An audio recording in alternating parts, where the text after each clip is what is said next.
So ayan, mga kaibigan ko, mga kababayan ko dyan. Nandito na naman po ako. Welcome po kayo sa aking YouTube channel, Randy Channel. Pakisubscribe, like, share, and comment. Luzon, Visayas, Mindanao, mga kababayan ko dyan. Maging sa ibang bansa ng mga OFW natin dyan. Hayaan nyo muna batiin kayo ng magandang umaga, magandang tanghali, magandang gabi sa inyo lahat. Sana po nasa mabuti kayong kalagayan at malayo sa karamdaman. Okay?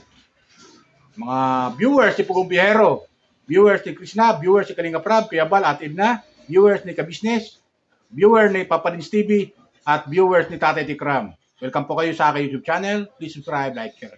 Shout out sa inyo lahat. Okay? So, dito naman ako. Mga kabayan ko. Kumusta po kayo? Kumusta? Okay? Itong aking upload video, comment ko sa video sa hinahangan ko sa vlogger ay patungkol pa rin to kay Krishna at kay Pugubero. At sa lahat ng PB team. Patungkol pa rin to. Kasi sila nag-mission mga viewers ko kasama si Krishna. Malayo yung lugar na pinuntahan nila mga viewers ko. Talagang bakilid yung daan, madulas. Talagang di may iwasan na sumimplang ka talaga. Ayan dito napanood ko sa kuan ni Madam Yola, pero si Krishna ay tumambling. Masabi ko lang, ingat lang kayo, ingat sa pagmimisyon, lalo na ang team, Pugong Biyahero. Ingat kayo sa bawat araw na pagmimisyon nyo dyan sa mga kabayan natin, lalo na sa bandang kabundukan. Okay? Pero ang nakita ko na tumambling, nadulas, itong nag-slide, itong si PBONJ, mga viewers ko. Kaya nakita ko na nadulas at talagang di may iwasan kasi umuulan-ulan dyan sa Davao eh. Di may iwasan talaga yan. Lalo-lalo kung ang daan ay makitid. Tapos yung maputik pa. Di may iwasan talaga madulas. Kaya ingat na lang kayo sa pag-mission nyo dyan. Pero ayon ito kay Madam Yula, ito daw si Chris ay manadulas. Pero hindi naman natin nakita. Siguro na agapan ni Pugong Biyahero at na nalalayan kahit paano. Di ba? Bagi yung kasama niya sa team. Kasi lahat ng PB team pumunta ron.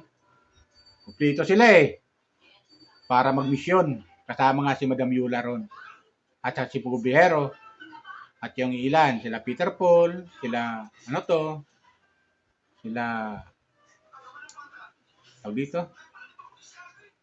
si Ren Vlog, at saka si Master Ring, andun, mga viewers ko. Si Ralph ang cameraman So yun nakita natin doon. Pero magkaganon pa man, mga viewers ko. Ingat. Di ba? Pagmimisyon. Nakakatuwa lang panoorin dahil kasama si Krishna uli sa team. At masaya na naman tayo ng mga viewers dahil ito paano, naisasama-sama na ni Pugong Biyahero si Krishna. Kaya nga yan ang iniiwasan ni Pugong Biyahero, lalo na kung bakilid yung daan at delikado, madulas pa si Krishna. Siyempre, cargo de konsyensya ni Pugong Biyahero yan. Sa kanyang minamahal. Papaisip Pugong Biyahero, dapat di ko na isinama para doon lang sa PB House. Di ba ganun yung mga verse ko? Pero, yun nga, balik tayo sa buntis issue. Talagang matindi yung comment Comment. Kasi nga doon sa upload video ni Pugong Biyahero na yung sa kanyang thumbnail na buntis na raw si Krishna sa thumbnail. Sa thumbnail lang naman yun. Pero nung i-check ni Krishna, ay negative naman. Di ba ganun yun? Pero may nag-comment dito Nakakatuwa itong comment na to Kaya Randy, hindi tayo ipinanganak kahapon.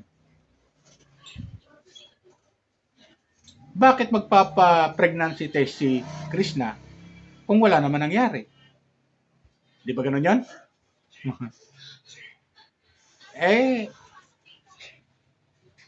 Kalang yun. Kasi yun nga, sabi nga ni Pugong Biyahero, may nag-comment daw sa kanya na buntis na raw si Krishna. Nabasa niya sa doon sa comment section. Kaya, para mapatunayan, ipinakita nila na hindi buntis si Krishna. Kaya bumili siya ng pregnancy test para i-check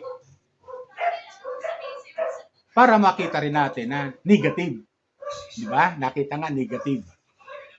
Yan lang. Gusto lang ipakita. Patunayan ni Pagubihero na mali yung hinala ng basher. Pero sabi nga dito, sa comment section, wala tayong pakialam kung magbuntis si Krishna kay Pagubihero. Total, binata naman sila at dalaga. Totoo naman talaga eh. Wala naman tayong pakialam dun eh. Kung totoo man na kung nag-positive man yung kuha ni Krishna, wala naman tayong pakialam dun. Bakit? Mag-jowa yung dalawa, mag-shoota eh. Eh normal yun sa mag-shoota. Normal yun. Pero ang gusto kasi ni Pagubihero, bago pa dumating sa punto na may mangyari sa kanila, ang gusto ni Pagubihero ay makasal muna sila. Yung nga sinasabi ni Pagubihero na proseso. So, ganun ang respeto ni Pagubihero dito kay Krishna. Hindi lang kay Krishna, maging sa mga magulang ni Krishna. Sa pamilya ni Krishna. So, ganun ang respeto ni Pagubihero. Kaya, nakakatuwa at nakakataba ng puso bilang viewers, lalo na tayo mga Krispo fanatic, na ganun yung pag-uugali mayroon si Pagubihero. Di ba ganun yun? Kaya, yung mga basher, eh, talagang ganyan lang talaga yan eh. Normal yan na magbabas sa kanila. Eh, kung di ba naman nagkuhan si Pagubihero ng buntis issue na thumbnail eh, di siyempre, hindi papasukin ng mga basher ito. Di ba ganun yun? Hindi papasukin ng mga basher ito, lalo eh. Lalo dumami yung basher eh. At marami naman ang natuwa kung naging totoo naman na buntis na si Krishna. O di ba? Dahil sigurado tayo na mapapadali yung kasal nilang dalawa. Di ba ganun yun, mga viewers ko? Kaya, kung nag-negative man, hindi kahit paano, medyo mapapagplanuhan pa nila yung kailang kasal. At mapapag-aralan pa nila yung isa't isa sa kanila. Di ba? Kung ano yung mga ayaw ni Pagubihero, may iwasan. Malalaman ni Krishna. Kung mga anong ayaw ni Krishna, may iwasan ni Pagubihero. Di ba ganun yan? Yung mga ayaw at hindi. Ayaw at hindi. Isa lang yan. Yung mga ayaw at gusto. Di ba ganun yan, mga viewers ko? Kaya, napapag-aralan lang dalawa. At yung naman, kaya tama sabi ni Pagubihero nung nakaraan, na kanyang mga upload, mga previous upload niya, maraming demanding na mga Krispo fanatic. Maraming demanding na kesyo, magpakasal na kayo, na kesyo, huwag nyo nang patagalin. Di ba? Mga ganon, mga demanding yung mga Krispo fanatic. Siguro, excited lang sila.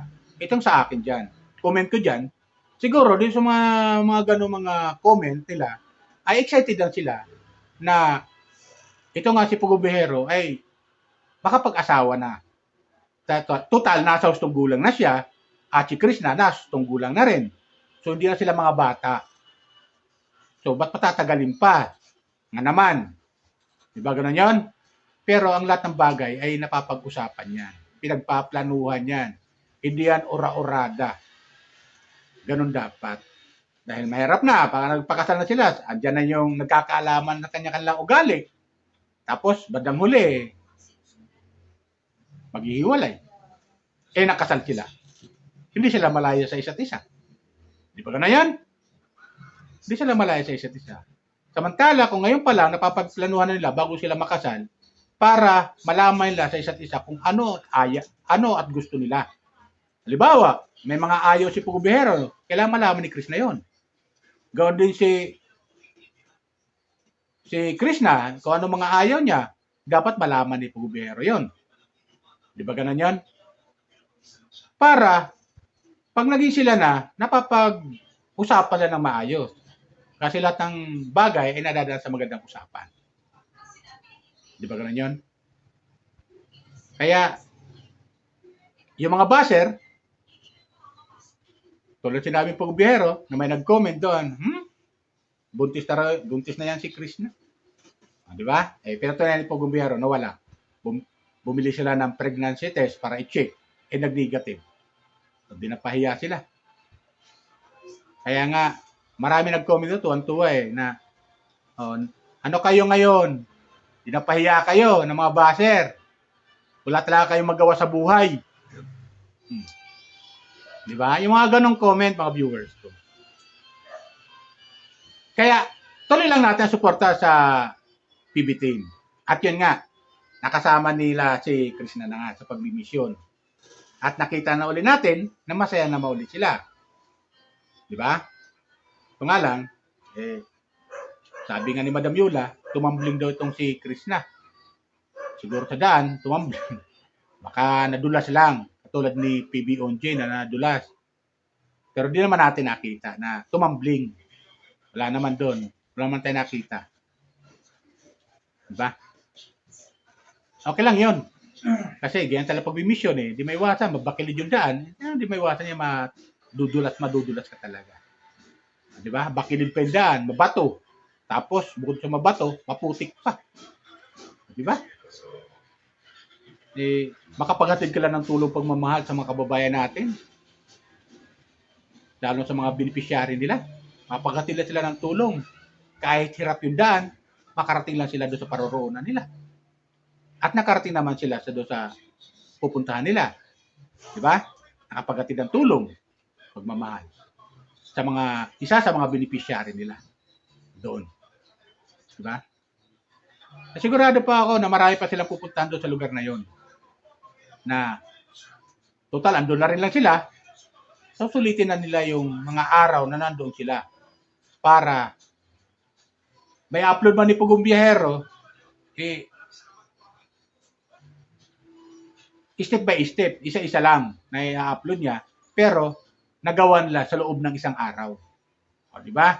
Kung ilan man ang tao natulungan nila doon, ilang pamilya man natulungan nila doon, hindi naman sabay-sabay i-upload Pugong Biyahero yan Di ba? Kahit pa, nakakapagpahinga sila doon sa PB House. Lahat ng team.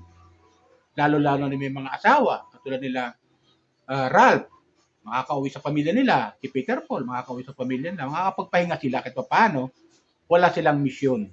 Diba? Sa isang araw, makatulong, upload lang sila, makapag-vlog lang sila ng kahit man lang 3 pamilya o 4 na pamilya, sa isang araw lang, kahit paano, mga 2 araw man lang makapagpahinga sila doon sa PB House. Di ba? Malasap man lang nila yung mga araw na nakapagpahinga sila at ng kanyang team. Ba ganon yun, mga viewers ko? Kasi alam naman natin na namimiss natin yung mga upload video ni Pumbero. At pag di natin napanood o wala pang upload si Pumbero, naboboring tayo Lalo-lalo na kung di kasama si Krishna. Ngayon, lalo na kasama si Krishna sa pagmimisyon nila tapos hindi pa na-upload si Pumbero, ganoon din, boring din tayo. Para malungkot tayo. Bakit? Gusto natin mapanood yung mga upload video ni Pumbero. Parang aliw na tayo sa kanila.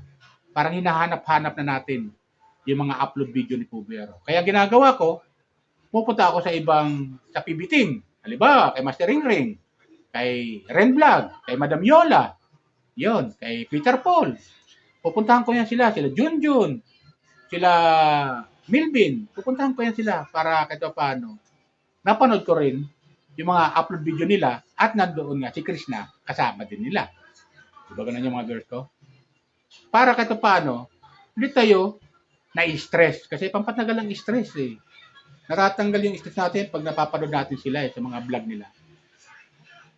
Kaya supportahan natin ang PB team. Okay? Shout out sa inyo lahat. Yun lang sa akin mga viewers ko. Kaya medyo nakuan tayo dahil sa napanood natin kay Madam Yula na itong si Krishna daw, ito mambling. Pero siguro hindi nakuha ni Madam Yula yung pagtambling ni Krishna. Baka naagapan kaagad, ibig sabihin, hindi na nakuha ni Madam Yula. Hindi magkikita si Madam Yola kung hindi tumambling. Basta ang alam ko, si Kuan ang nadulas si PBONG. Kaya masabi lang natin sa PB Team, ingat kayo sa bawat araw na ginagawa ninyo sa mga pagtulong, sa pagmimisyon ninyo sa araw-araw. Diyan, lalo na sa kabundukan. Kasi madulas talaga ang daan, bakilid, tapos dalan pa, madamo. Maiwasan kayo. Minsan, di maiwasan, baka may mga ahas pa dyan, di ba? So, nakakatakot. Pero ganun pa man, pag ikay tumutulong, ginagabayan naman kayo ng pong may kapal sa bawat lakad din yung ginagawa. Okay? Yan lang sa akin. Ingat lang kayo lagi. Salamat. Nandito kayo, tumutulong, lalo sa mga scholar, PB Team, lalo sa pag-gobyero, especially sa iyo. Salamat, nandiyan ka at huwag mo silang sukuan, yung mga beneficiary mo, yung mga scholar mo, pagpatuloy mo lang ang pagtulong sa kanila. At kami mga viewers ay handa lang manood sa inyong mga upload video. Nag-aabang kami araw-araw sa mga upload video niyo. Okay? Lahat ng Chris Pau Fanatic nakapanood palagi sa inyo. Diba? Luzon, Visayas, Mindanao ng mga viewers, maging sa ibang bansa ng mga Chris Pau Fanatic nanonood sa inyo. Okay? Shoutout ulit sa mga hinahangan ko Charlie Vlogger, kay Kalinga Prab, kay Abal, Ate Ina, Ate Jack, Tatay Tekram, ka-Business Official, at saka kay Papa Lins TV, Jumper Sniper, kay Daddy Frankie, Beans TV, kay Ivana Alawi, kay Senator Rapi Tulfo sa kanyang programa. Shout out sa inyo lahat. Pagpatuloy nyo lang yung pagtulong nyo sa mga kababayan natin. Yan lang po. Bye. Ingat po lagi. Pagpalain po tayo ng pumikapa.